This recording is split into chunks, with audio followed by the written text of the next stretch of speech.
네, 안녕하세요, 여러분. 이번 시간에는 노폐물의 생성과 배설에 대해서 공부해 보도록 하겠습니다. 물질 대사 결과 ATP를 생성하게 되지만 부산물로 이제 노폐물이 나오게 되는데요. 이렇게 만들어진 노폐물을 어떻게 체외로 내보내게 되느냐, 어떤 과정을 통해서 체외로 내보내게 되느냐, 이것이 이번 시간에 배워야 될 주된 내용이 되겠습니다. 먼저 교과서 그림 2-6 세포 호흡과 노폐물의 생성 그림을 보겠습니다. 이 그림에서 그림이 아주 좋은 그림은 아닌데 우리의 영양소는 보통 크게 세 가지로 얘기할 수 있겠죠. 첫 번째 탄수화물, 두 번째 지방, 세 번째 단백질, 이렇게 얘기해 볼 수 있을 때 탄수화물은 소화 과정을 거치게 되면 그 구성 단위인 단당류로 이렇게 분해가 되어지게 됩니다. 그리고 지방은 지방산과 글리세롤로 이제 이렇게 각각 분해가 이루어지게 되겠죠. 그리고 단백질은 그 구성 단위인 아미노산으로 별 아미노산, 사각형 아미노산, 삼각형 아미노산, 동그라미 아미노산과 같은 이런 아미노산으로 분해가 이루어지게 됩니다. 이것들이 이제 이런 영양소가 세포로 가게 되어서 세포 호흡의 과정을 거치게 되는데, 이 세포 호흡의 과정을 통해서 뭐가 만들어지게 되냐면 에너지가 만들어지게 되는 거죠. 에너지가. 그래서 이 중에 일부를 ATP를 만드는 데 쓰게 되고 나머지는 이제 열의 형태로 방출되게 되는 것이죠. 그런데 이 과정에서 에너지를 만들어낼 때 뭐도 만들어지게 되냐면 노폐물도 만들어지게 되는 것입니다. 예를 들면 이산화탄소라든지 물, 그리고 암모니아 같은 것들이 만들어지게 되는데, 만약 호흡의 재료로 탄수화물이나 지방이 쓰이게 된다면 이 경우에는 주로 두 가지 종류의 노폐물만 나오게 됩니다. 이산화탄소와 물 두 가지만 나오게 되겠죠. 왜냐하면 구성 성분이 탄소와 수소로만 이루어졌기 때문에, 탄수화물과 지방은 탄소와 수소로만 이루어졌거든요. 그러나 단백질의 경우에는 아미노산이 구성 성분이잖아요. 그래서 거기에는 아미노기가 포함되어 있어서 세포 호흡 과정에서 호흡 기질로 쓰이게 되면 거기에는 이산화탄소와 물 이외에도 뭐가 나오게 된다? 암모니아가 또한 나오게 되는 것입니다. 암모니아가 나오게 되겠죠. 그래서 이와 같은 이제 노폐물이 나오게 되면 이 노폐물을 체외로 내보내야만 되는데, 이 노폐물이나 독성 물질을 체외로 내보내는 것, 이걸 이제 우리는 배설이라고 얘기합니다. 즉 배설이란 물질 대사 결과 생성된 노폐물이나 독성 물질을 몸 밖으로 내보내는 과정, 이걸 뭐라고 얘기한다? 배설이라고 얘기하게 됩니다. 보통 이산화탄소 같은 경우에는 폐에서 날숨의 형태로 내보내게 되겠죠. 숨을 쉬면서 산소는 들여오고 이산화탄소는 분압차에 의한 확산으로 내보내게 되는 것입니다. 그리고 물은 주로 콩팥에서 오줌의 형태로 내보내게 됩니다. 또한 날숨이나 땀으로써 나가기도 하죠. 주로 이제 오줌으로 나가게 되지만 여러분들 잘 알다시피 숨 쉴 때 수증기 형태로 나가기도 하고 또 땀으로 이렇게 배출되어지기도 합니다. 가장 중요한 것은 암모니아라고 할 수 있는데요. 단백질이 호흡 기질로 쓰였을 때, 호흡의 재료로 쓰였을 때 나오는 암모니아는 독성이 있는 물질입니다. 독성이 강한 물질이라서 간에서 독성이 약한 요소로 전환이 되어지고 그 뒤에 콩팥에서 오줌의 형태로 배설되게 되어지는 이런 특징이 있습니다. 그러니까 간에서 독성이 약한 요소로 전환된 후 콩팥에서 오줌으로 배설되어지는 것이 바로 암모니아가 되겠습니다. 자, 그러면 이어서 노폐물이 배설 과정에 대해서 공부해 보도록 하겠습니다. 노폐물이 어떤 과정을 통해서 배설이 되어지게 되느냐. 자료 해석 해보기인데요. 자, 한번 읽어보면 그림은 사람의 조직 세포와 간에서 일어나는 물질 대사, 호흡계, 배설계의 상호작용을 나타낸 것이다. 이렇게 되어 있어요. 그래서 제일 왼편에 호흡계인 폐, 그다음에 가운데 조직 세포가 있고 간, 콩팥, 배설계를 이루고 있는 콩팥, 뭐 이런 것들이 이제 보여지고 있습니다. 그래서 이 그림을 한번 설명해 보면 가운데 있는 조직 세포에서 세포 호흡의 과정을 거치게 되면 뭐가 만들어지게 됩니까? 다량의 ATP가 만들어지게 되고 열 에너지가 나오게 되겠죠. 그리고 부산물로 뭐가 나오게 되냐면 부산물로 뭐 이산화탄소나 또 뭐가 나옵니까? 물이 나오게 되겠죠. 이산화탄소와 물 같은 것들은 어디로? 특별히 이산화탄소는 호흡기를 통해서 체외로 나가게 됩니다. 폐에서 호흡기를 통해서 나가게 되겠죠. 그리고 또 여기 이제 세포 호흡 과정에서 발생한 암모니아는 어떻게 되느냐? 암모니아는 간에서 요소로 바뀌게 됩니다. 좀 독성이 약한 요소로 전환이 되어지고 이 요소로 만들어진 것이 순환계를 따라서 콩팥으로 가게 되고 신장이라고 하죠. 콩팥으로 가게 되고 이 콩팥에서 걸러져서 요소를 걸러서 배설계를 통해서 걸러서 오줌을 형성한 다음 방광을 통해서 체외로 내보내는 이런 경로로 암모니아는 체외로 내보내게 됩니다. 이렇게 암모니아는 몸 바깥으로 내보내게 됩니다. 그러면 물은 어떻게 되느냐? 아까 얘기했듯이 물은 호흡기를 통해서 아까 CO2 나갈 때 같이 이렇게 수증기 형태로 나가기도 하지만 거의 대부분은 역시 마찬가지로 콩팥에서 오줌을 형성할 때 물이 포함되어 있잖아요. 그래서 배설계를 통해서 체외로 대부분은 나가게 됩니다. 이와 같은 방식으로 이제 노폐물이 배설이 이루어지게 되는데, 자, 첫 번째, 세포 호흡의 결과 생성된 물질 중 호흡기를 통해서 몸 밖으로 배설되는 물질을 모두 써보라 이렇게 되어 있는데, 호흡기를 통해서 체외로 배설되어지는 것은 무엇이 있다고 그랬죠? 아까 얘기했었죠. 호흡기를 통해서는 이산화탄소가 체외로 나갈 수 있습니다. 그리고 또 하나 물 H2 물이 수증기 형태로 이제 바깥으로 나갈 수 있겠죠. 두 번째, 세포호흡 결과 생성된 암모니아가 배설되기까지 과정을 발표해보자 이렇게 되어 있는데, 암모니아, 질소성 노폐물인 암모니아는 어떻게 나가게 되느냐? 세포호흡의 결과 생성된 암모니아는 어디에서? 간에서 어떻게 됩니까? 간에서 암모니아가 뭘로 전환이 되어진다? 암모니아가 요소로 전환되어지고 이게 순환계를 통해서 콩팥으로 운반되어지게 됩니다. 순환계는 혈액을 따라서 이동한다는 얘기가 되겠죠.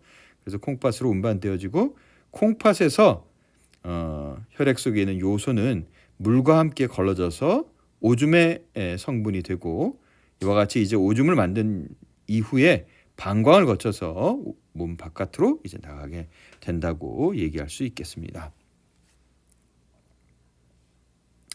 그래서 콩팥은 혈액을 걸러 오줌을 만드는 곳이 바로 콩팥이라고 얘기할 수 있겠고, 이 콩팥과 같은 배설계를 통해서 노폐물을 우리는 몸 밖으로 내보내게 됩니다. 그래서 배설계 하면 배설계의 주된 역할은 질소성 노폐물을 체외로 내보낸 일이라고 하는데, 그렇게 하는 이유가 바로 질소성 노폐물을 체외로 내보내는 일이 가장 중요한 일이기 때문에 흔히들 배설하면 질소성 노폐물을 체외로 내보내는 일이다 이렇게 얘기를 하고, 거기에 중심적인 역할을 하는 것이 바로 콩팥, 오줌을 생성하는 데 가장 중요한 역할을 하는 콩팥이라고 할 수 있을 겁니다. 할 수 있겠죠. 자, 그 다음에 노폐물의 배설과 기관계의 통합적 작용에 대해서 알아보도록 하겠습니다. 노폐물을 배설할 때에 있어서도 여러 기관이 통합적으로 작용을 하게 됩니다. 예를 들어서 조직세포에서 그 세포 호흡이 일어나게 되잖아요. 세포 호흡이 일어나게 되면 에너지를 생성하게 되고, 그러니까 산소와 영양소로부터 세포 호흡을 통해서 생명 활동에 필요한 에너지를 만들어내고, 뭐가 만들어져 나오게 되냐면 이산화탄소와 암모니아 같은 것들이 이제 만들어져 나오게 되는데, 이 이산화탄소와 암모니아가 혈액을 통해서 이제 나오게 됩니다.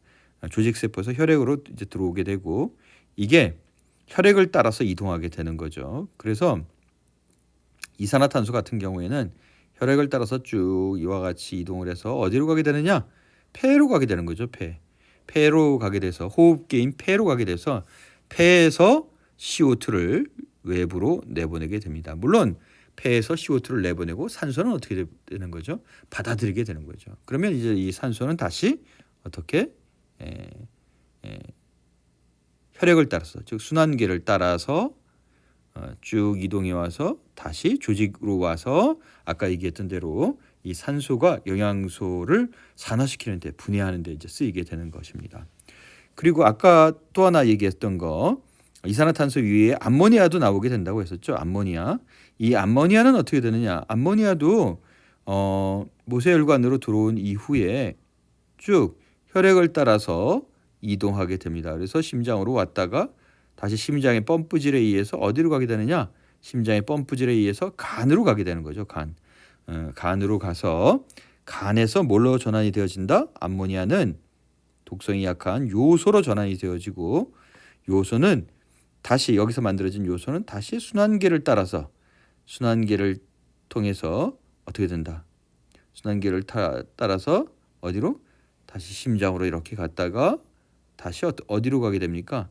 배설계로 가게 된다. 이런 배설계로 가게 되고, 배설계인 콩팥에서 이제 혈액이 여과되어지는 거죠. 여과되어지면서 뭐를 만들어내게 되냐면 오줌을 만들어내게 되는 거죠. 즉 콩팥에서 요소는 콩팥에서 여분의 물과 함께 걸러지고, 그리고 걸러져서 이제 오줌을 이루게 되고, 이 오줌이 방광에 모였다가 몸 바깥으로 배설되는 이런 일이 일어나게 됩니다. 그래서 노폐물을 바깥으로 내보내는 데 있어서 잘 살펴보면 우리가 지금 살펴본 것처럼 순환계가 중요한 역할을 하고, 순환계뿐만이 아니라 호흡계 그리고 배설계가 서로 통합적으로 작용하고 있다는 것을 우리가 볼 수 있었습니다. 그래서 노폐물의 배설은 물질대사와 함께 호흡계, 순환계, 배설계의 통합적 작용으로 일어난다는 것을 이번 시간을 통해서 분명하게 알 수 있었다고 할 수 있을 것입니다. 자, 그러면 기관계의 통합적 작용을 자료 해석 해보기를 통해서 정리해 보도록 하겠습니다. 자, 그림은 순환계와 여러 가지 다른 기관계의 상호작용을 나타낸 것이다. 자, 보면 물과 음식물이 소화계를 통해 소화가 된 다음에 어떻게 됩니까? 순환계를 통해서 이동을 하게 됩니다. 순환계를 통해서 어디로? 조직세포로 이제 이동하게 되겠죠. 그리고 조직세포에서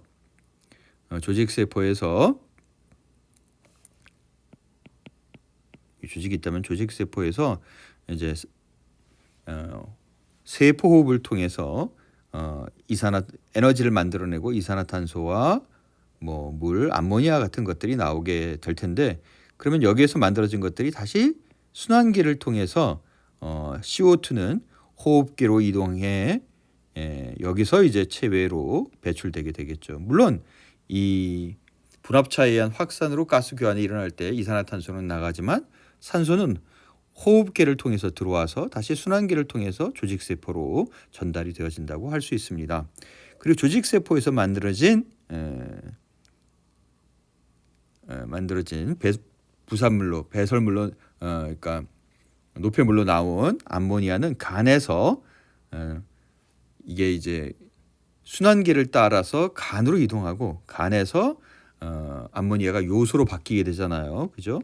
간에서 암모니아가 요소로 바뀌게 되고 이 간에서 요소로 바뀐 것이 바뀐 암모니아가 요소로 바뀌고 이 요소가 순환계를 따라서 배설계로 이제 이동하게 됩니다. 그래서 배설계로 가게 되면 이 콩팥에서 오줌을 형성해서 체외로 내보내는 이런 일들이 일어나게 된다고 할 수 있겠죠. 자, 그래서 외부 환경과 상호작용하는 기관계를 모두 찾아 써봐라 이렇게 얘기를 한다면 외부 환경과 관련이 있는 게 소화계죠. 물과 음식물을 받아들이니까 소화계 먼저 이렇게 얘기할 수 있을 테고, 그 다음에 산소가 들어오고 이산화탄소가 나가니까 모두 호흡계도 역시 마찬가지로 외부 환경과 관련되어질 수 있고, 그리고 배설계를 통해서 체외로 오줌이 만들어져서 나가게 되니까 역시 배설계도 외부 환경과 상호작용한다고 할 수 있겠습니다. 그다음에 순환계가 배설계와 호흡계로 각각 운반하는 물질을 써보라고 한다면 배설계로 운반하는 물질은 요소이고 그리고 물이고 물 뭐 이런 것들이라고 얘기해 볼 수 있겠고, 호흡계로 운반하는 물질은 이산화탄소와 물이라고 할 수 있겠습니다. 그래서 배설계로 운반하는 물질은 요소, 물 이런 것들이라고 얘기할 수 있겠고, 호흡계를 통해서 운반하는 물질은 뭐 CO2, 그다음에 역시 물도 여기에 포함될 수 있겠죠. H2 물 이런 것들이라고 얘기할 수 있겠습니다. 그래서 마지막으로 이제 소화계, 호흡계, 순환계, 배설계의 통합적 작용을 설명해 보자 이렇게 되어 있는데, 소화계에서 소화해서 흡수한 영양소를 온몸의 조직세포에 전달하기 위해 순환계가 이용되고, 그다음에 호흡계에서 흡수한 산소를 조직세포에 전달하고 세포호흡의 결과 생성된 이산화탄소를 몸 밖으로 내보내기 위해서 또한 순환계가 이용됩니다. 배설계에서 세포호흡의 결과 생성된 질소 노폐물을 혈액에서 걸러 그리고 몸 밖으로 내보내기 위해서 순환계가 이용되는 것을 알 수가 있죠. 따라서 우리는 이 모식도를 통해서 소화계 그리고 호흡계, 순환계, 배설계가 통합적으로 서로 작용함을 잘 알 수 있고, 이렇게 통합적으로 작용함으로써 생명이 유지된다는 것을 잘 알 수 있습니다. 자, 이렇게 해서 오늘 배워야 할 모든 내용을 설명한 것 같습니다. 여러분 수고 많았습니다. 화이팅! 이상 수업을 마치도록 하겠습니다. 고맙습니다.